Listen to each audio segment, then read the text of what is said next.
कार्यक्रम के पुण्यार्जक परिवार हैं Shri Parasnath re rolling mills limited, Durgapur 1, Bardhaman, Paschim Bengal. Amita Jain, wife of Anil Kumar Jain. Sangeeta Jain, wife of Vipin Kumar Jain.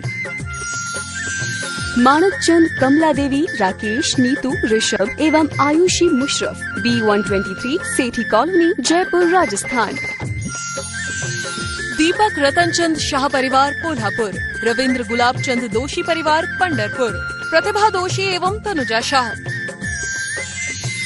Shri Parshvanath Digambar Jain स्वाध्याय मंडल, करेलीबाग, वडोदरा, गुजरात।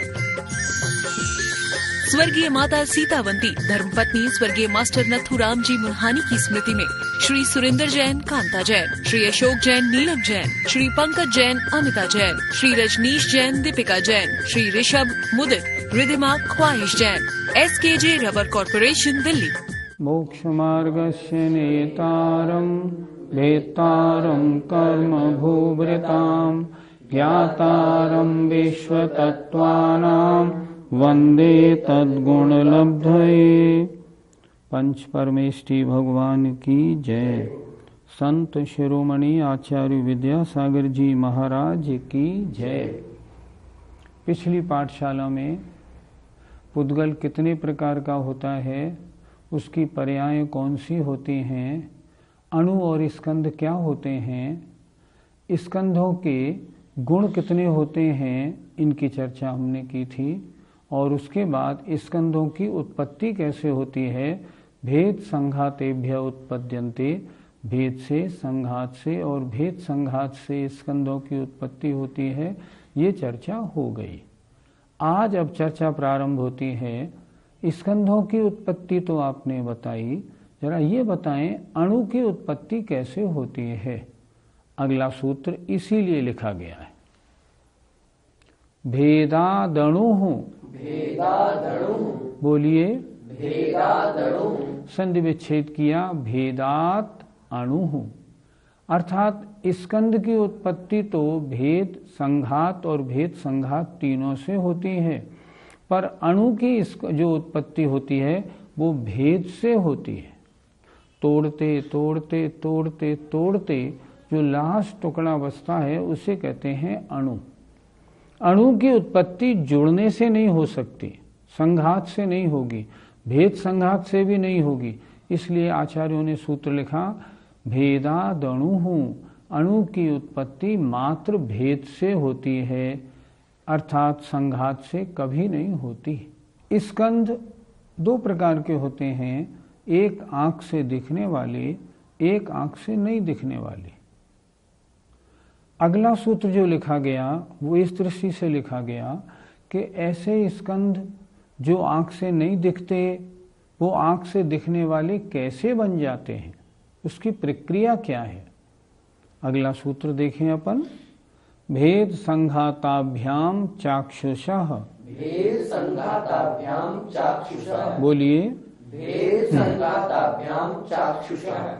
सूत्र का अर्थ होता है भेद से और संघात से, भेद संघाताभ्याम, भेद से और संघात से चाक्षुषः दिखने वाले स्कंधों की उत्पत्ति होती है। भेद माने तोड़ने से, संघात माने जोड़ने से। भेद से और संघात से जो नहीं दिखने वाले स्कंध हैं वो दिखने वाले बन जाते हैं। कैसे बन जाते हैं, एक उदाहरण से समझते हैं अपन।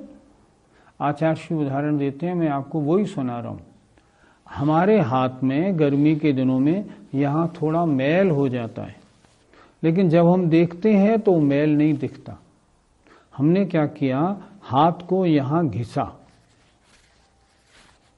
अभी तक जो मैल के स्कंध खाल के अंदर दबे हुए थे और दिखाई नहीं पड़ रहे थे, जब उनको हमने हाथ से रिगड़ा मारा ना तो क्या हुआ, वहां से तो उनका भेद हुआ और यहाँ आके वो जुड़ गए। जुड़ने के बाद हमको मैल की बत्ती दिखने लगी। ये मैल की बत्ती का स्कंध कहाँ से आया, वहां से हमने भेद किया, यहाँ हमने उनको इकट्ठा किया तो वो दिखने में आ गया। हम दूसरा उदाहरण लेते हैं। मेज के ऊपर धूल नहीं है, हमने क्या किया, हाथ को लेके और यूं मेज के ऊपर रगड़ा, तो जो हमें धूल नहीं दिख रही थी ना, वो धूल एक जगह इकट्ठी होकर दिखने लगी। तो ये धूल पहले क्यों नहीं दिख रही थी? पहले नहीं दिख रही थी, लेकिन हमने उनको भेद किया और यहाँ इकट्ठा किया, तो हमें आंखों से दिखने वाला ये स्कंध बन गया। श्लोक वार्तिककार ने इसके अर्थ में एक विशेष बात और भी लिखी। उन्होंने लिखा, चाक्षुषः से तात्पर्य केवल दिखने वाला स्कंद मत लगाना, ऐसा भी लगाना जो स्कंद अभी तक छूने में नहीं आ रहा था, वो भेद और संघात से छूने वाला अब हो गया। जो स्कंद अभी तक सूंघने में नहीं आ रहा था, भेद और संघात से वह सूंघने में आने लगा, वह चखने में आने लगा, चखने योग्य हो गया। अर्थात पांचों इंद्रियों के विषय भेद से और संघात करने से जो अभी तक पंचेंद्रियों के विषय पंचेंद्रियों के भोग्य नहीं थे, वे उनके भोगने योग्य हो जाते हैं। सूत्र का कितना सुंदर तात्पर्य है। अर्थात भेद करने से वहां से निकाला और उनको जोड़ दिया, तो नहीं दिखने वाले स्कंद दिखने वाले बन जाते हैं। शिष्य पूछता है, भगवान द्रव्य का लक्षण क्या है? तब आचार्य उसका लक्षण बता रहे हैं 2 सूत्रों में। सद्रव्य लक्षणम, सद्रव्य लक्षणम, बोलिए सद्रव्य लक्षणम। सत्व द्रव्य का लक्षण है, अर्थात द्रव्य का लक्षण है सत्य। सत्य को हम इंग्लिश में बोले तो एग्जिस्टेंस।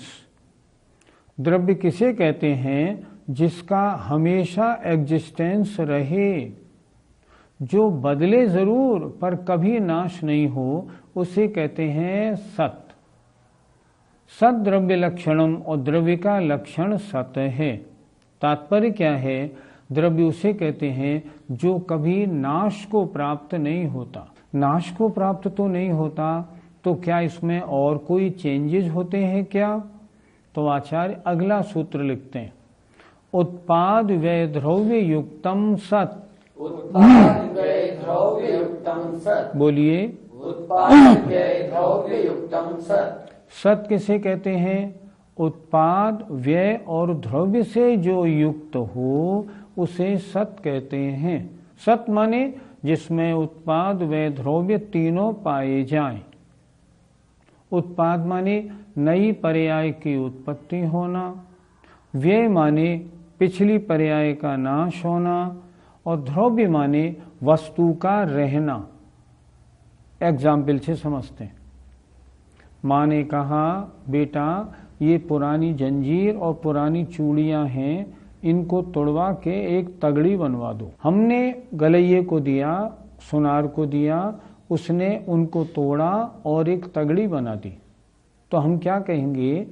चूड़ी और अंगूठी पर्याय का व्यय हुआ, तगड़ी पर्याय का उत्पाद हुआ, लेकिन सुवर्ण तो द्रव्य रहा। उस रूप में या इस रूप में सुवर्ण द्रव्य तो द्रव्य है। इसी तरह जो द्रव्य है ना, उसका नाश कभी नहीं होता। आज विज्ञान क्या कहता है? विज्ञान ये कहता है वस्तु का कभी नाश नहीं होता। उसकी जो दिखने वाली अवस्था है, वर्तमान पर्याय उसकी बदलती है, उसकी फॉर्म चेंज हो सकती है, लेकिन द्रव्य का नाश कभी नहीं होता। जैन आगम, उनकी बात जैन आगम से मिलती है। जैन आगम तो स्पष्ट कहता है, उत्पाद व्यय द्रव्य युक्तम सत। उत्पाद माने नई पर्याय की उत्पत्ति होना, जैसे तगड़ी बनी। व्यय पुरानी पर्याय का नाश होना, चूड़ी और अंगूठी का नाश हुआ। और द्रव्य, द्रव्य माने वस्तु का दोनों में रहना। वस्तु का क्या हुआ? सोना जो था वो द्रव्य है, तो सोने का नाश नहीं हुआ। तो उत्पाद व द्रव्य से जो युक्त हो उसे कहते हैं सत, और सत द्रव्य का लक्षण है। द्रव्य का लक्षण क्या बना? जिसमें निरंतर प्रति समय नई पर्याय की उत्पत्ति और पुरानी पर्याय का व्यय होने पर भी स्वयं अपना अस्तित्व जो हमेशा रखे उसे कहते हैं सत, और सत द्रव्य का लक्षण है। एक भी द्रव्य, कोई भी द्रव्य कभी नष्ट नहीं हो सकता, और कोई भी द्रव्य ऐसा नहीं जिसमें नई पर्याय की उत्पत्ति और पुरानी का व्यय ना हो। अगर ऐसा नहीं होगा तो द्रव्य का लक्षण ही नहीं बनेगा। द्रव्य का लक्षण ही है। अभी पंडित जी आपने कहा कि छहों द्रव्यों में उत्पाद्य द्रव्य होता है, तो सिद्ध भगवान में उत्पाद्य द्रव्य तो होता नहीं, क्योंकि उनकी यह अंतिम पर्याय है। तो फिर उनमें जीव द्रव्यपना कैसे माना जाए? हम आपसे पूछते हैं, जो अन्य शुद्ध द्रव्य हैं, धर्म द्रव्य, अधर्म द्रव्य, काल द्रव्य और आकाश द्रव्य, इसमें उत्पाद व्यय होता है या नहीं? बोलो। होता है। कैसे होता है? अगुरु लघु नाम का एक गुण होता है, उस कारण से शुद्ध द्रव्यों में परिणमन होता है। तो अगर ये परिणमन होता है तो फिर सिद्धों में भी होगा कि नहीं? होगा। अब समझिए वास्तविकता। जितने भी शुद्ध द्रव्य हैं, आपने जो ये बोला ना, वो उनकी अंतिम पर्याय है, ये बिल्कुल नहीं। हाँ, उनसे कहिए संसारी अवस्था खत्म हो गई, अब मुक्त अवस्था शुरू हो गई। अब मुक्त संसारी अवस्था की पर्यायों को नष्ट हो गया, अब मुक्त अवस्था की पर्याय प्रारंभ हो गई। अब सुनिए ध्यान से, जो शुद्ध द्रव्य होते हैं उन शुद्ध द्रव्यों में एक अघुर लघु नाम का गुण पाया जाता है। उस अघुर लघु नाम के गुण में षड्गुणी हानि वृद्धि रूप परिणमन होता है, और उनके परिणमन से प्रत्येक शुद्ध द्रव्य में परिणमन होता है। कभी मत सोचिए कि द्रव्य हो और परिणमन ना हो, ये नहीं हो सकता। इसलिए सिद्ध परमेष्टि हो या धर्म अधर्म आकाश और काल, जो अनादि काल से शुद्ध ही हैं, अनंत काल तक शुद्ध रहेंगे, वो हो, कोई भी हो, शुद्ध द्रव्यों में परिणमन उसमें पाए जाने वाले अगुर लघु गुण के कारण होता है, और वह सद्गुणी हानि वृद्धि रूप होता है। बिना परिणमन कोई द्रव्य किसी अवस्था में नहीं, ये समझना चाहिए। पंडित जी, उत्पाद और व्यय तो हमें समझ में आ गया, परंतु यह द्रव्य क्या है, इसे और हमें समझाइए। मैं क्या समझाऊंगा? आचार्य ने स्वयं अगला सूत्र इसी पे लिखा है। देखो क्या लिख रहे हैं, तद्भावाव्ययम् नित्यम् तद्भावाव्ययम् नित्यम् तद्भाव अव्ययम् नित्यम्। तद्भाव उस द्रव्य के भाव का, अव्ययम नाश नहीं होना, नित्यम नित्य है अर्थात ध्रुव्य है। क्या मतलब? जीव के जीवपने का नाश नहीं होना, ये उसका ध्रुव्यत्व है। सिद्ध भगवान थे, संसारी पर्याय समाप्त हो गई, मुक्त पर्याय उत्पन्न हो गई, लेकिन जीवपना ध्रुव्य है, वो हमेशा रहेगा। जीवपना हमेशा रहेगा। सूत्र में क्या बताया? तद्भाव उस वस्तु के भाव माने पने का, पुद्गल के पुद्गल पने का, जीव के जीव पने का अव्ययम नाश नहीं होना, यही नित्य या ध्रुव्य है। चाहे हमने चूड़ियां अंगूठियां तोड़ी और सोना बना दिया, लेकिन उसके सोने पने का नाश नहीं होना, इसका नाम ध्रुव्य है। सूत्र को और देखें, तद्भाव उस वस्तु के भाव माने पने का, अव्ययम व्यय नहीं होना, नाश नहीं होना, नित्य है अर्थात ध्रुव्य है। हम वस्तु को देखें ना, तो वस्तु नित्य है या अनित्य? तो हम कहेंगे द्रव्य की अपेक्षा, ध्रुव की अपेक्षा नित्य है, उत्पाद व्यय की अपेक्षा अनित्य है। इस तरह वस्तु का स्वरूप समझना चाहिए। हम जीव हैं, हम जीवपने की अपेक्षा कभी नहीं मरते, कभी नहीं जीते। पर्याय की अपेक्षा मरते हैं और जीते हैं। दो विरोधी धर्म हमेशा हर वस्तु में पाए जाते हैं। पंडित जी, तो वस्तु नित्य हुई या अनित्य, ये तो आपस में दोनों विरोधी हैं, फिर इनकी सिद्धि कैसे होगी? आपके प्रश्न के उत्तर में आचार्य ने अगला सूत्र लिखा हुआ है। देखिए कितना अच्छा सूत्र है। अर्पिता नर्पित सिद्धे, अर्पिता नर्पित सिद्धे, बोलिए अर्पिता नर्पित सिद्धे। आचार्य कह रहे हैं हम जानते हैं क्या प्रश्न आने वाला है। प्रश्न ये आने वाला है, कभी कहते हैं वस्तु नित्य है, कभी अनित्य है, ये क्या माने, कैसे माने? तो आचार्य कहते हैं अर्पित, अर्पित माने मुख्य, अनर्पित, अनर्पित माने गौण। मुख्य और गौणता से दो विरोधी धर्मों की सिद्धि होती है। जैसे जब हम किसी वस्तु का वर्णन करने जा रहे हैं द्रव्य की अपेक्षा, तो द्रव्य की अपेक्षा वर्णन करना अर्पित हुआ, तो हमने सिद्धि की वस्तु तो नित्य है, द्रव्य की अपेक्षा नित्य है। जब हम सिद्धि करने जा रहे हैं अनित्यपने की, तब नित्यपना, तब अनित्यपना अर्पित हो गया, नित्यपना अनर्पित हो गया। तब मुख्यता क्या हुई? जब हम पर्याय की दृष्टि से मुख्यता से वर्णन करने जाएंगे तब पर्याय दृष्टि अर्पित हो गई। उसके अनुसार फिर हम क्या कहेंगे? वस्तु अनित्य है। मैं जीव हूं द्रव्य दृष्टि से, तो द्रव्य दृष्टि से मैं नित्य हूं। पर्याय दृष्टि उस समय गौण हो गई मेरी। और जब मैंने पर्याय दृष्टि को अर्पित माने मुख्य बनाया, तब मैं क्या कहूंगा?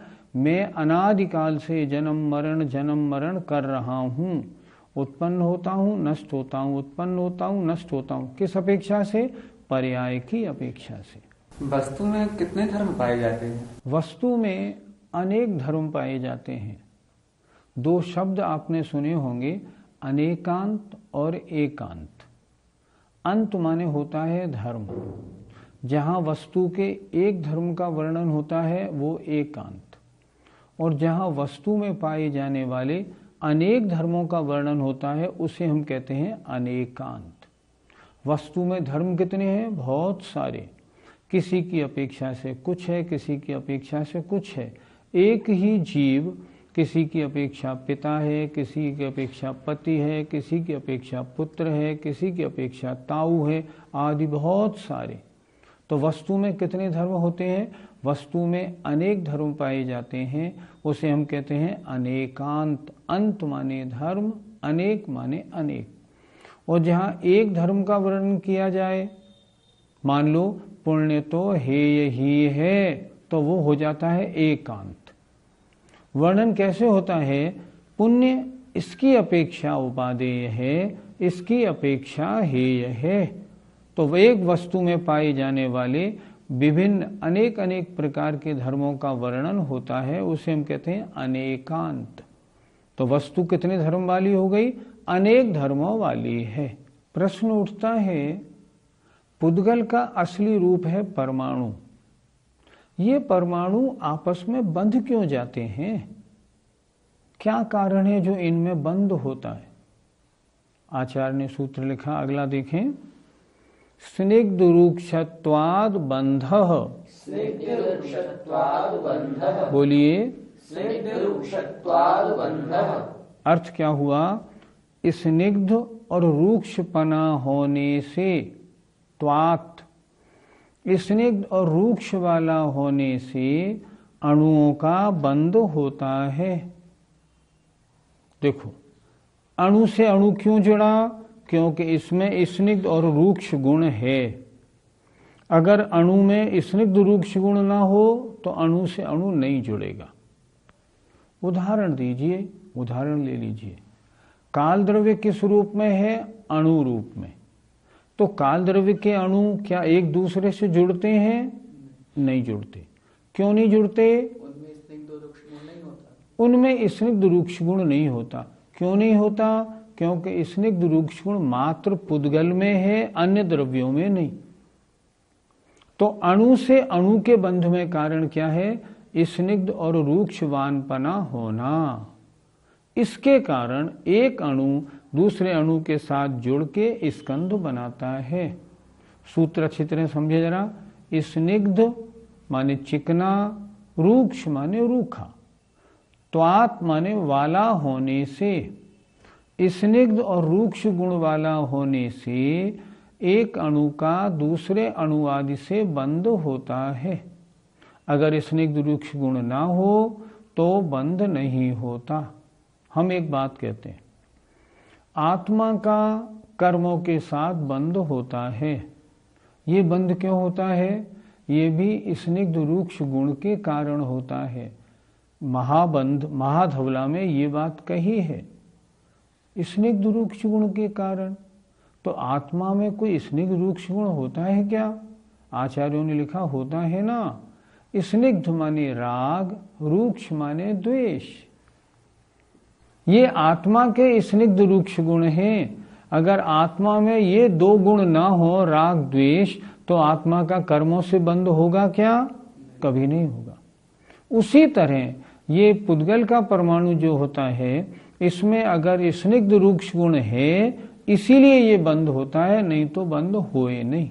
अजीव पदार्थों का वर्णन चल रहा है यहाँ। अब प्रश्न उठता है, क्या सभी अणु बंध के योग्य होते हैं क्या? तो आचार्य अगला सूत्र लिख रहे हैं, न जघन्य गुणानाम, न जघन्य गुणानाम, न जघन्य गुणानाम, न जघन्य गुणानाम। क्या लिख रहे हैं? जघन्य गुणानाम। जघन्य माने मिनिमम, लोएस्ट, मिनिमम गुण वालों का न बंध नहीं होता। चर्चा बंध की चल रही है। न जघन्य गुणानाम अर्थात जिनमें स्निग्ध और रूक्ष गुण लोएस्ट है, अर्थात एक अविभागी अंश है, न वे अणु बंध के योग्य नहीं होते। सूत्र देखें कितना अच्छा बनाया है। न जघन्य गुणानाम, जघन्य माने लोएस्ट माने मिनिमम, माने सबसे कम गुण वालों का, अर्थात जिनमें स्निग्ध और रूक्ष गुण सबसे कम होता है, एक अविभागी अंश है, उसका न अर्थात वह बंध के योग्य नहीं होता। न जघन्य गुणानाम अर्थात जघन्य गुण वाले जो अणु हैं उनका बंध नहीं होता है। पंडित जी, फिर तो जघन्य गुण वालों का बंध होगा ही नहीं, वो परमाणु ही बने रहेंगे। नहीं, ऐसी बात नहीं। देखो, उनमें परिणमन तो होगा कि नहीं? होगा।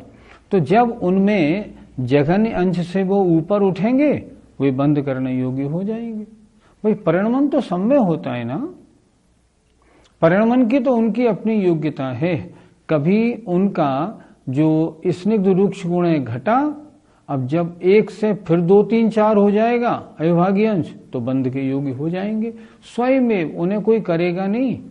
वस्तु परिणमनशील है, और जब उनमें परिणमन होगा और उनका स्निग्ध रूक्ष गुण एक अविभागी अंश से ऊपर उठेगा, तो वे बंध के योग्य हो जाएंगे। किनका बंध नहीं होता, इसके संबंध में अगला सूत्र भी जानने योग्य है। गुण साम्ये सदृशानाम, गुण साम्ये सदृशानाम। बोलिए, गुण साम्ये सदृशानाम। गुण साम्ये क्वांटिटी की अपेक्षा जिनमें समान गुण हैं। सदृशानाम चाहे वो सदृश गुण वाले हों। जैसे मान लो गुणों की अपेक्षा 2 अणु हैं और उनमें 10-10 अंश हैं, गुणांश। चाहे दोनों रूक्ष हों या स्निग्ध हों, तो भी बंध नहीं होगा। ध्यान से देखना। गुण साम्य माने गुणों की क्वांटिटी इक्वल होने पर भी, और सदृशानाम चाहे उनकी वैरायटी भी एक हो, फिर भी बंध नहीं होगा।